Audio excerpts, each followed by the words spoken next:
Hello everyone, my name's Tony Langdon and I'm going to show you how to sign up for services on the internet. We're going to look at how to create an account on the Doncaster Council website, as this is a good example of the general process. I'm going to start sharing my screen now so that you can see exactly what you need to do. Okay, so I'm going to search using Google to find the website. If you've been given the name of the website where you need to create an account, you would type it into the address bar up here. Okay, but we're going to search for the Doncaster Council website.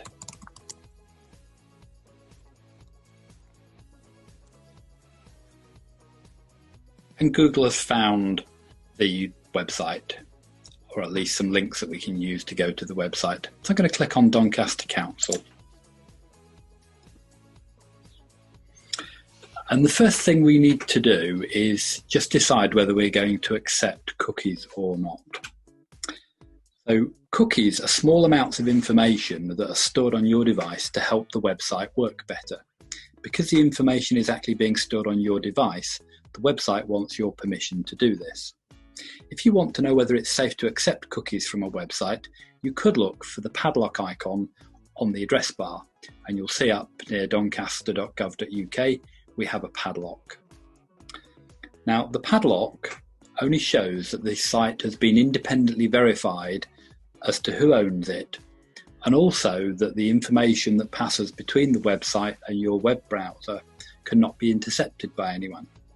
The padlock doesn't say whether cookies are a good thing or a bad thing, but it does tell you that you're dealing with a real organisation who you could complain to if you later find out that the cookies were doing something you didn't like. So I'm going to click on Accept Cookies. You'll see at the top of the page there is a sign in, sign up button, and I'll click on this now. This next page is a very common sort of page. It allows somebody that has an account already to log into their account, but it also allows someone that doesn't yet have an account to create one. So you would use the left-hand side of the page once you've registered, but we still need to register. So we're going to use the register button, which is actually on the right-hand side of the page, and we just need to scroll down to see that. If I click on the register button, the website now displays a page for us to enter our email address. Now, this website is slightly unusual because it wants to verify our email address before it will let us enter all the rest of our details. Most websites will allow us to enter all of our details first, and only then will it try to verify our email address. The space where we can type our email address is called a field. A web page can have one or more fields into which you type your details. Some fields are mandatory. That means they must have valid information typed into them. Other fields are optional. You can leave them blank if you wish. Often mandatory fields are marked with a star at the side of them. If you don't fill in all the mandatory fields, the web page will not let you move forwards with registering for the service. For example, if I click on the Continue button here without entering an email address, you'll see we get an error message. And error messages are often displayed in red. So I'm going to type my email address into the field.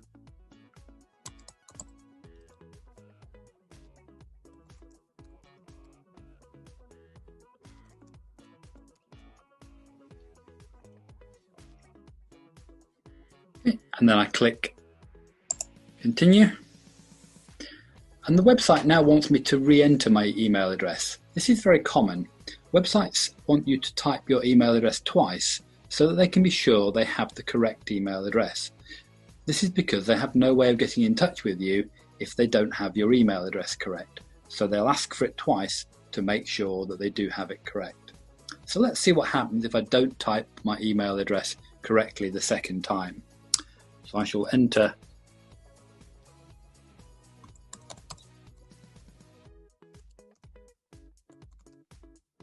I'll forget to put the .com on the end of Gmail.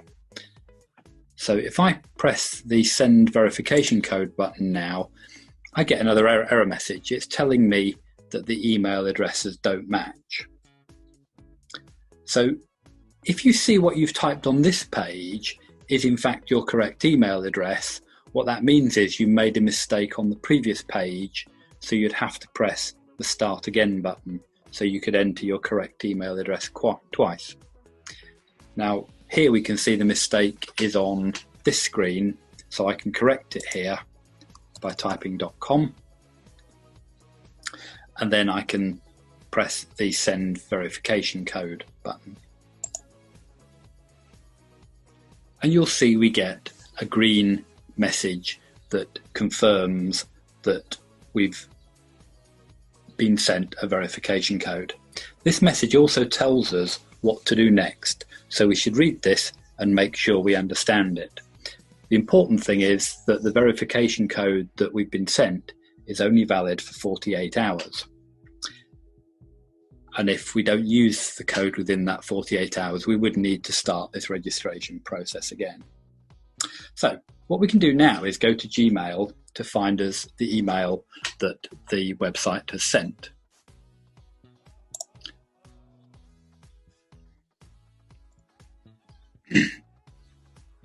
I'll log into my Gmail account,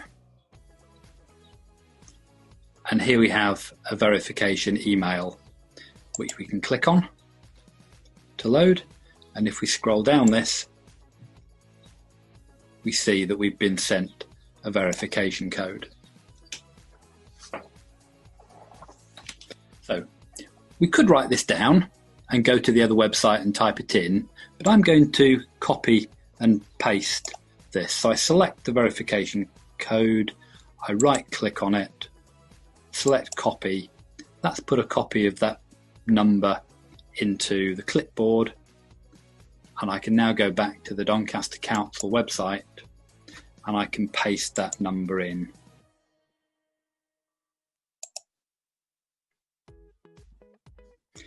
And then I can press the Validate Verification Code button, and that's worked.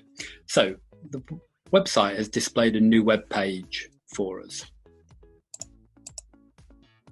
Make my screen a little bigger. You'll see that this web page actually has 6 fields on it, but the website has actually filled in 2 of those for us. It's put my email address in one and the verification code that we pasted in the other. So now what we need to do is just complete our details. So we need to enter our given name and our family name, and then we need to create a password. And you'll see that the website is telling us that there are some rules that the password must comply with. So it must have an upper and lowercase letter, and it must have at least 1 number. And it probably also needs to be of a certain length as well. 8 characters is a common minimum length for passwords. And you'll see that the website wants us to enter the password twice. And the reason that it does this is if I start to type a password in, you'll see that it doesn't actually display the characters that I'm typing. And it does this so that no one can look over your shoulder while you're typing your password in order to see what your password is. But because you can't see the letters that you're typing, the website asks you to type the same password twice so that it can be sure that you have actually entered the same characters on both occasions. So what I will do is I will put a valid password in, and then I will put that same password in again. Now you may want to actually write down your password even before you enter it in, just so you can check that it meets the rules, and you can then type the password into these fields. We would recommend though, if you do write it down, that you don't keep that written note of it. If that written note were to become accessible to somebody else, if somebody else saw it, they would have your password and they would be able to use it to do things in your name. So we're ready to press the register button now. So let's do that. And that's now registering us. And you'll see that that's actually the end of registration. We have been registered. If you look up at the top of the screen where the sign up button was, you can see that it's now showing my name. This shows that not only is the registration complete, but that I've also been logged into the Doncaster website with the account that I've created. Not all websites will log you in at the end of registering for an account, but many do. If a website doesn't log you in, you'll need to click the login button and enter your username and password. Your username may be your email address, or it could be a username that you were asked to create during the registration process. If you were asked to create a username during registration, you will need to remember this username and the password in order to be able to log in. If you forget your password, many websites have a button that you can click on that will allow you to reset your password. This button is often called Forgot Password. You'll usually have to enter your email address at that point, and when you click on the Forgot Password button, this website will send you an email with a link that you can click on.